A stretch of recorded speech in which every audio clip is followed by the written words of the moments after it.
Hey cherubs, Lulu here, jumping in to do you guys a daily. Hope you're doing really well, taking good care of yourselves. And let's just see what wants to come through. On the bottom there, we've got the card of empowerment, followed by the third eye chakra, and then the card of earth. And then the next one is alchemy. I'm going to put that there. Wow, belief, healing, synergy over the top. So there's a lot going on here, okay? All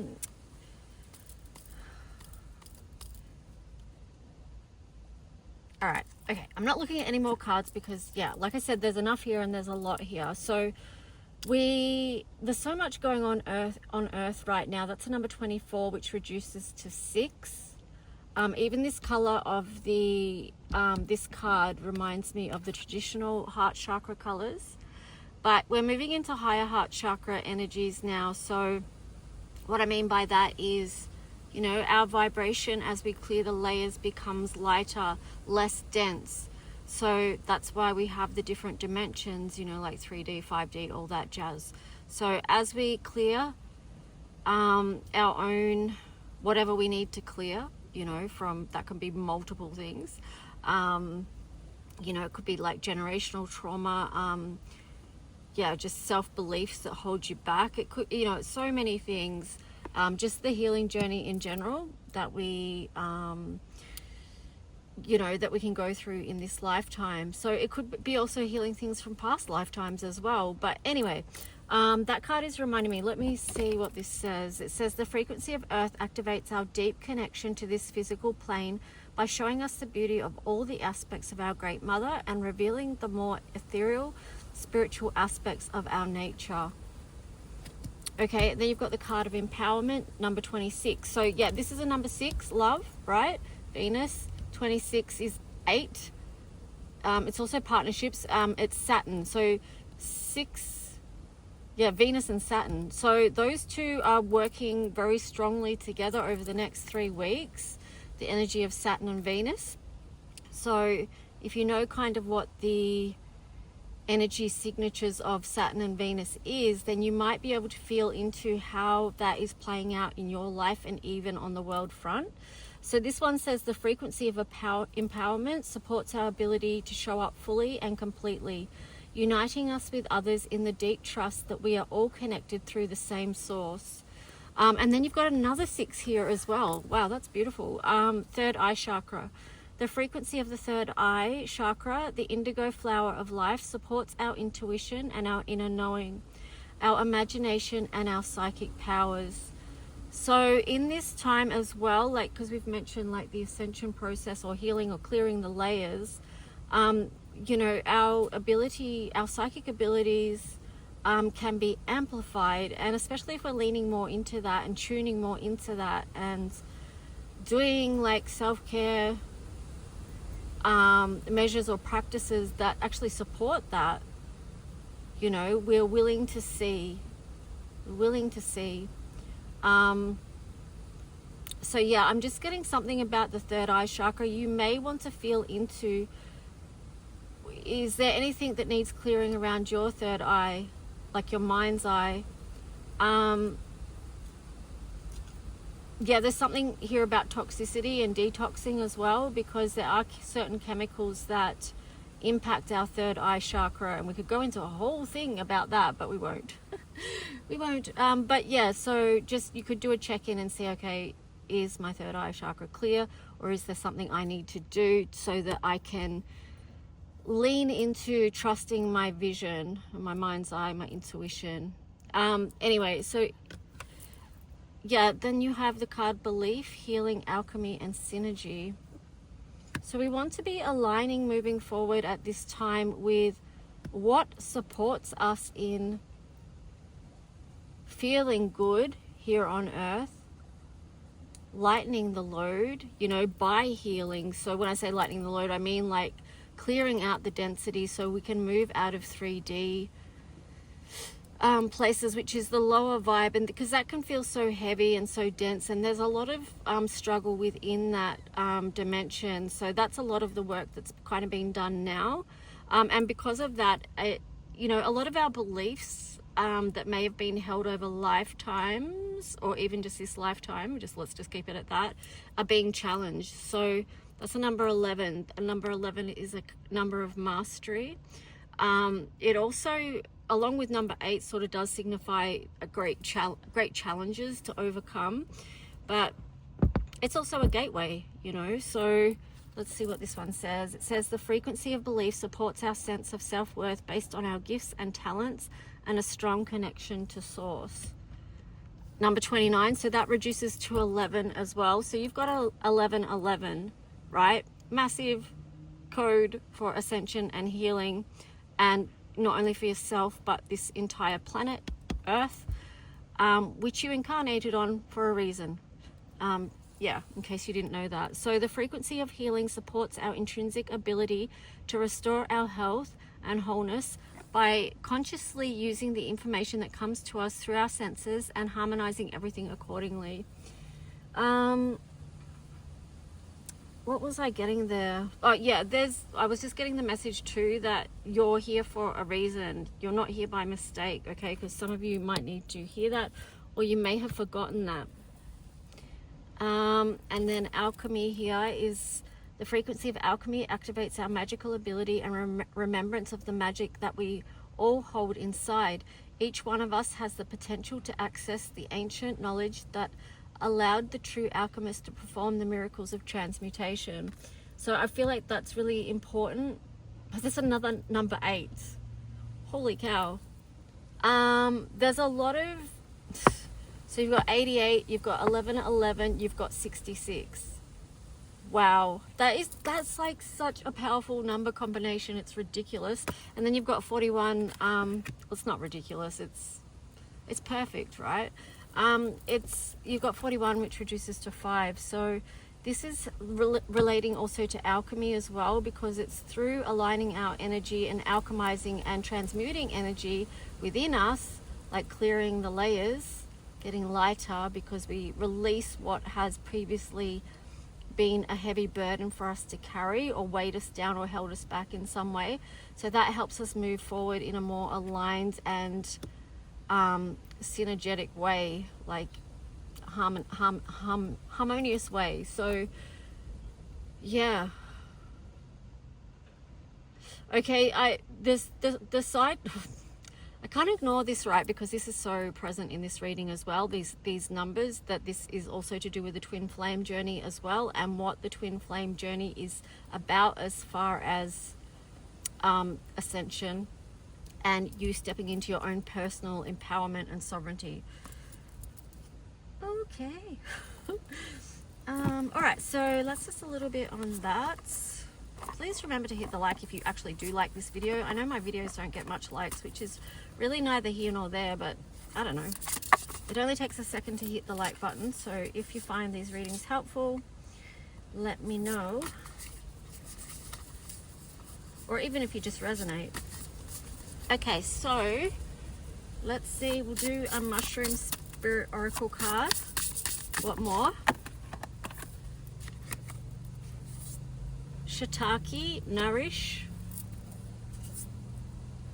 Wrinkled Peach Mushroom, Unique. Wow, nourish your unique soul. This is like an honoring of you and who you are, and that recognizing that part of this earth, because we're here, we're a soul, but we came here in a physical body.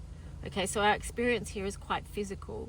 So part of that is that we need to learn how to love and nourish our vehicle, which is our body.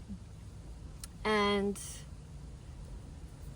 yeah, trying to, like, part of loving that is honoring our uniqueness and recognizing, it's like what I said before, like every single one of you is needed here. You're here for a reason, on purpose, and it's because there's no one else here like you. Here we've got 23, which is 5. So now we've got the number 55 as well. This is to do with communication in a very powerful way.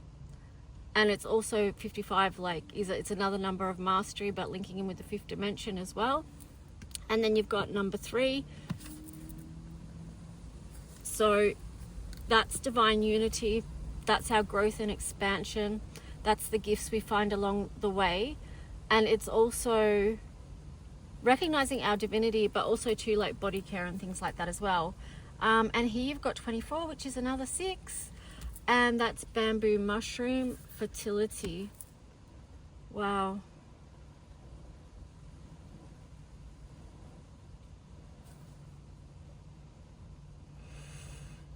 On the bottom you've got this card which seems a bit gruesome, but it's called Bleeding Tooth, and that's stagnation.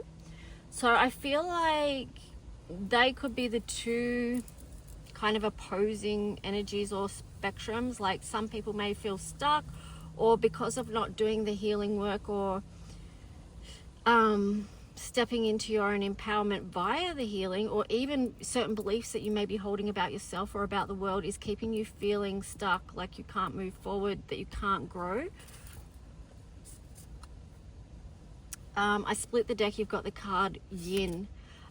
So with that, that's a number 10, which is a new cycle. So what I would say, if that is something where you do feel like you're stuck or things have been stagnant for a long time, to bring in the feminine energy and be nurturing. Hello, Magpie. Hi, darling. To be nurturing of yourself, as far as what is a loving message you can, and nurturing way that you can help support yourself out of stagnation.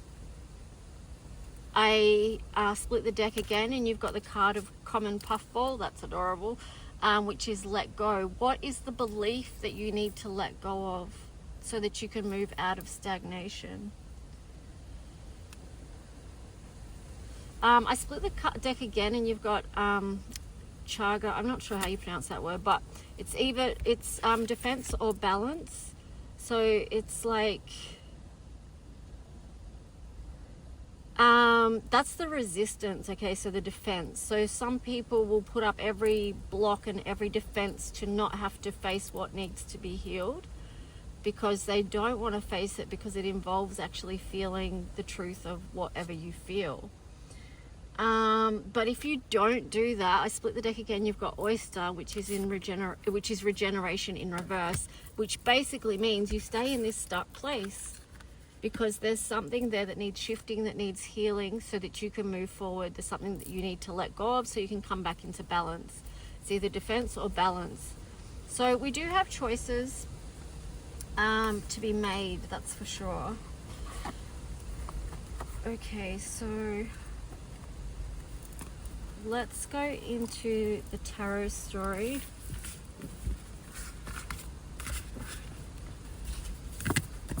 I kind of felt like we needed to see yang energy there as well, just because you actually need the masculine energy as well to move out of stagnation, because it involves taking action as well.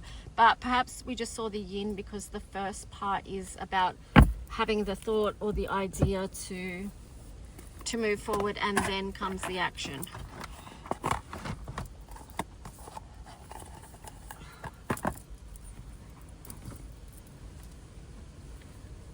Alright, so let's just see. Well, that's funny, tantric journey was on the bottom. I kind of feel like that holy it's interesting. Tantric journey and then romantic love in reverse. I feel like that's attached to a twin flame story somehow, but I'm not going into that. Well, at least I don't think I am. I'm kind of trying not to for some reason, but anyway.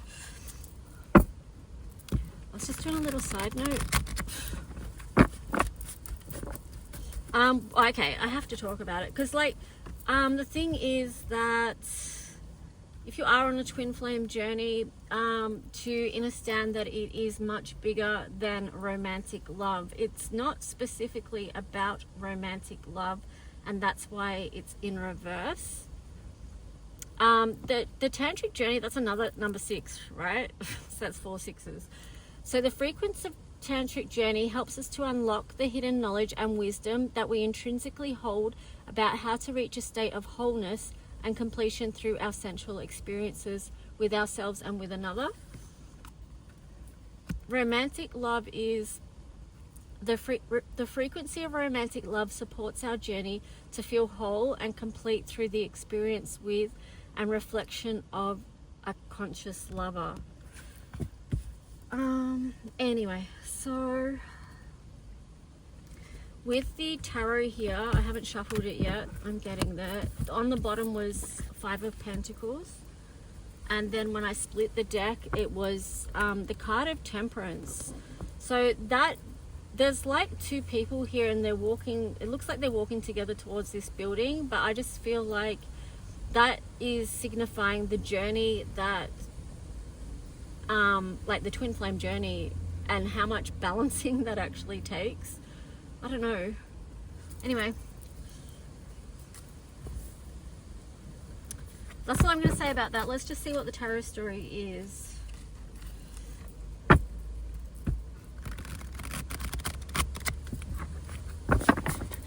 Because I'm actually questioning that when I said that, how much balancing that actually takes. Because I was thinking, does it take much balancing? I don't know.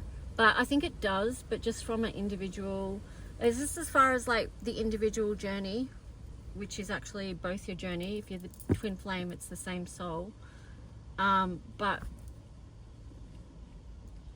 maybe it's more about finding the balance of, if you are on that journey, trying to figure that out, because it can be quite confusing. And then you've got the Two of Wands. Well, this is most interesting. Okay, it looks like we are doing that story. It's not about what I want to show up, it's just about what's showing up. So the Two of Wands on the side, and then the Two of Cups. So yeah, it can be confusing, and it's difficult to sometimes know which direction to go and what decision to make. But here you've got the Two of Cups, which is showing a beautiful, deep connection, right? Oh my God. King of Wands, Queen of Wands. This is from the bottom of the deck. And then the Two of Pentacles. Wow. So that's like a divine counterpart energy within itself.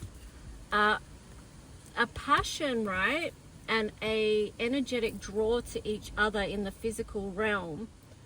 It's coming together in the physical realm. It's already connected in the spiritual, of course. But it's what's being balanced out here in the physical. It's that journey that, where did I put it? Did I put them? Or maybe I put them back in the deck. When I saw the Five of Pentacles and I said about the two walking towards the building. So what I'm getting with that is like it's a coming home type of energy, because you are each other's home. All right, so let's just see what else wants to come through with this tarot story. Yeah, so that's just an acknowledgement and an honoring for those that do find themselves on that journey. There is something about that in these times related to massively the ascension and awakening going on in this planet. It's not separate from that, it's part of that. I'm looking at, while I'm shuffling this, I'm seeing the card of Coherence, number 13, in reverse. And I feel like part of this energy overall is helping energy to come back into a state of coherence. 13 can relate to Pluto, which is transformation. It can also relate to the divine feminine energy. And then it would also reduce to a 4, which can be stability and also instability. But what I'm getting is through this process, this journey, it's trying to build a new foundation of coherence moving forward, because things in the past were so out of balance.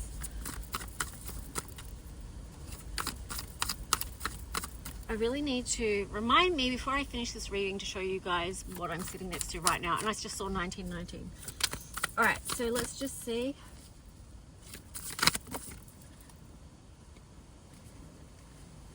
Okay, so next card is the Five of Cups, and then the Queen of Pentacles in reverse.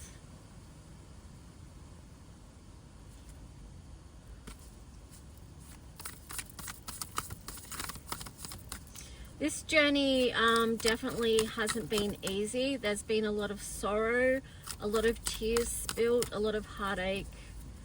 and a lot of pain. And sometimes it's as if the two full cups that are here, which is actually the two of cups we saw before, you know, that this figure, which would be the divine masculine, right, has his back turned to this connection. And that is just part of the journey at some point, like to not acknowledge that connection, or to not fully recognize it, or to try and turn away from it for whatever reason. Wow. And then you've got the Magician, and then you've got the Ten of Pentacles, and then you've got the Tower in reverse, and then you've got the Six of Swords in reverse. Holy cow, it's like a whole story. And then you've got the Page of Wands, King of Cups, and the High Priestess. All right, let me woe this back a minute, and then we'll go into the story of what this is. All right, so yeah, it's like part of the journey is they turn their back and reject. It may seem or feel like a massive rejection to the divine feminine, but this is just something that has to take place so the feminine can step into her power and her sovereignty. And here you've got the Magician, and vice versa, because that will happen. Like when the feminine does that, then too the masculine will rise and do the same.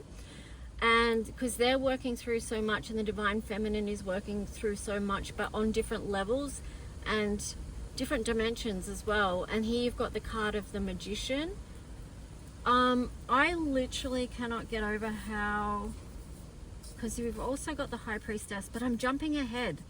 Right, I'm jumping ahead because, see, the High Priestess was the last card that came out. The Magician and the High Priestess, like, that's so powerful.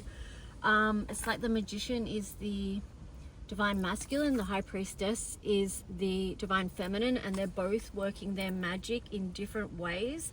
And sometimes on this journey, it's unrecognizable to each other until you reach a certain point, and then you can understand what was going on and what it was about. And then that's where you've realized what you've actually built together with the Ten of Pentacles there and the Tower in reverse, because this whole journey there would have been many Tower moments, but ultimately it helps you to come into coherence with each other and build something that is very, very strong, very stable, and very beautiful. So then you've got the Six of Swords, so that is also too showing that there's not been a moving on from this connection, right?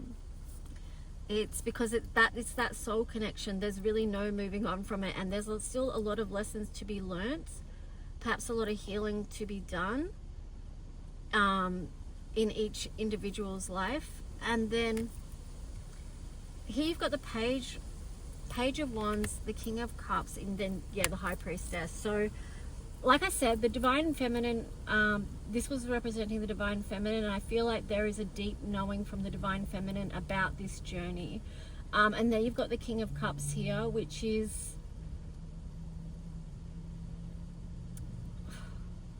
it's actually really beautiful, because it's like the divine masculine is actually offering the High Priestess some form of alchemy in itself, but the offering is actually, what is it? Well, the offering is the divine masculine is offering the divine feminine to step into her power and sovereignty, right? That's why there's so much gold here, to remember who she is and how powerful she is, and kind of stand on her own 2 feet and into her own power, right? That's his offering. That's his beginning offering. And it may seem like at the start that so little is offered, but it's actually massive, right? Because a lot of people on this journey can go, oh, well, they're not offering me anything in the physical world. Okay, but what they're actually offering is something much higher, above the physical world, above the 3D dimension. I hope this is making sense to someone. I may have lost a lot of you, and you're like, what are you talking about? But anyway, that's what's coming through, so I'm just sharing it. Here we've got the World in reverse. Again, so this cycle is ongoing. It's not a cycle that's complete.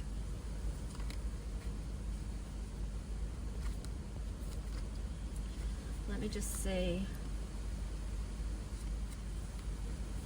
All right, so you've got the World in reverse. So you've got the Ten of Wands, the Nine of Cups in reverse, and then the Sun. So,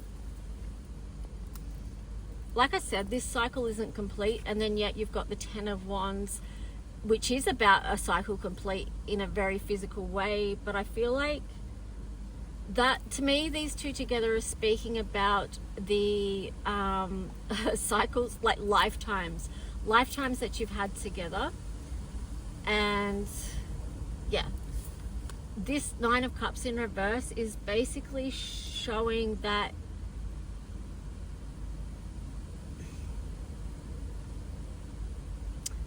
well, it's showing me a couple of things. How do I put it into words?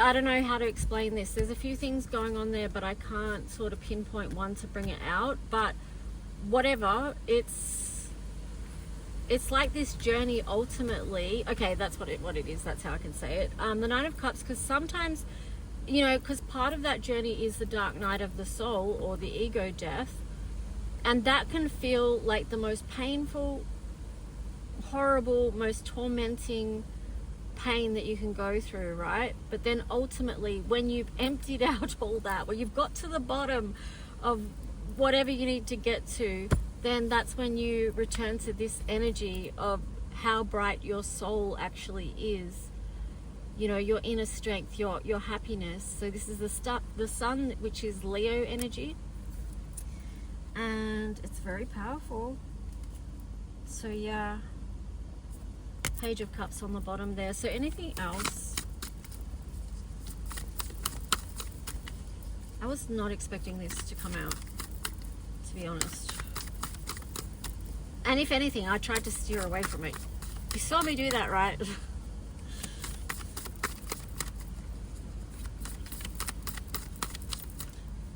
Okay, so wow.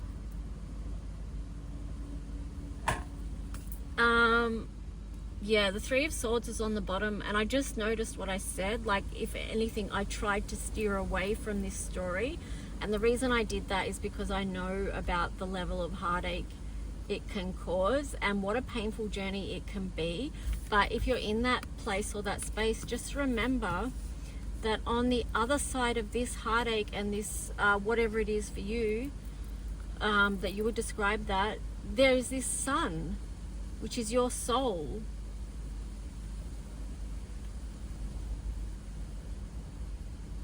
Pure happiness and joy for you to be who you are and for you to be who you came here to be. And then, like, bringing it back to this Page of Cups, it's like if you feel like that love is not showing up for you in the way you want it, or, you know, whatever it is, if you're feeling like that there's something empty there, it's just like, okay, well, what, like, even if you're feeling heartbroken or sad, it's like, what can you offer yourself with the Page of Cups there? You can offer yourself self-love, right? Rose quartz. Because when you do that, then that's going to make your inner child feel happy and loved as well.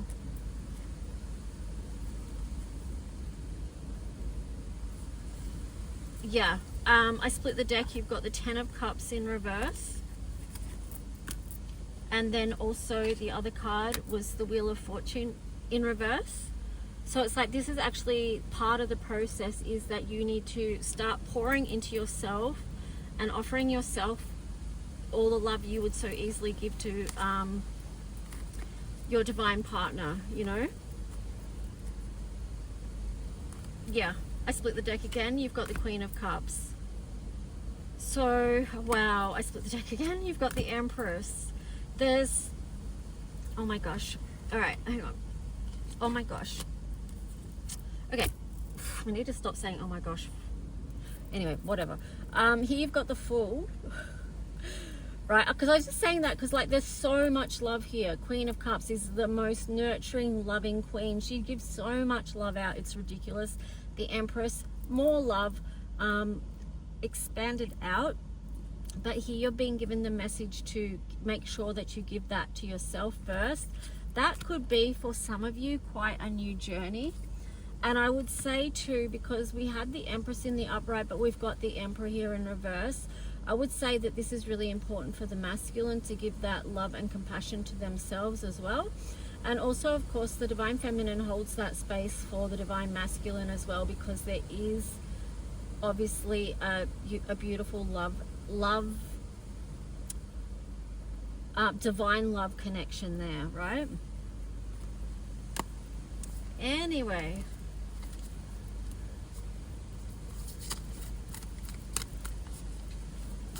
I'm also getting to like be compassionate with the Divine Masculine as well. Like for some of you that are just like feeling whatever you're feeling, discouraged, hurt or abandoned or whatever, it's just like the Divine Masculine has their own stuff that they're working on right now that they're trying to balance, and that is actually taking them a lot of energy before that they can move on and shift their perspective. Wow. Oh, this story. Okay, so wow. Because then you've got to allow time, grace and space before to free up the energy as well. So that comes about by you working on your own fulfillment, filling your own cup, not needing it to be filled by someone else. With the Divine Masculine, they're processing through whatever it is they've been going through, whatever they've been experiencing, which will be different than the way you've been experiencing this whole thing. You've got the Ace of Wands in reverse, so I just feel like, you know, and then the King of Swords. I feel like they've really had to put a lot of energy into what it is that they're balancing out, because you've got the Six of Cups here. So they need to balance something out within their own selves and their own lives before they can move forward with the Chariot there. And it's going to allow them, once they move into this place and space of balance, to take a different perspective and shift out of places where they may have felt stuck or bound. There you've got the King of Swords. So this is... I think that's a butterfly there, but yeah, this is a huge transformation and huge clarity for them, a lot of things clearing up. And then you've got the Ace of Pentacles, which is a door opening so they can step forward in a new way in the physical realm. The Hermit, so what the Divine Masculine, the Hermit's in reverse there, so what the Divine Masculine has been through has had them retreat, right, with the King of Wands there in reverse, had them retreat and withdraw their energy in the physical realm. But now, after their own personal journey, the Hermit is coming out and they can speak truthfully and clearly about their own personal transformation, because they've done that deep dive into what was there for them, and they've seen the light on their path, illuminated to them what this is about. And then you've got the card of Temperance again. So again, that's alchemy. It's balance, so that relates also to the Six of Cups. And once this alchemy takes place, it can be more balanced in a loving way, because the wings here are pink. So that's the energy of just a real soft vibration of love and healing that would surround this whole divine connection, okay? Because, and this is also linked highly to the spiritual realm, because this connection involves so many synchronicities that it is actually ridiculous. Even the number sequences we saw at the start of this reading was crazy. I don't know if you guys could recognize that or it was just me, but yeah, I'm gonna stop there because this story could go on and on. Anyway, all right, I hope this helped in some way or made sense or something. Anyway, let me know. Okay, bye.